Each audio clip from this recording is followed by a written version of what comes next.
ഏകയായി മൗനസാഗര തീരെ ആരെയോ തേടുന്നു ദൂരെ.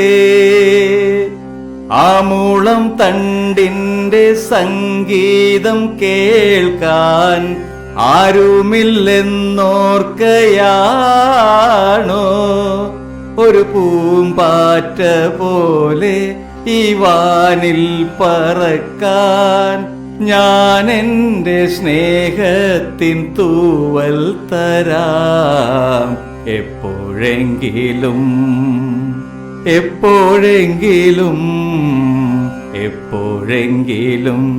നിന്റെ മയിൽ പീലിയഴകുള്ള കരിനീല കണ്ണുകൾ നിറയാറുണ്ടോ, മനമുരുകാറുണ്ടോ, സ്വരമിടറാറുണ്ടോ, നിന്റെ കരൾ പക്ഷി കുഞ്ഞൊന്നു പിടയാറുണ്ടോ എപ്പോഴെങ്കിലും എപ്പോഴെങ്കിലും എപ്പോഴെങ്കിലും.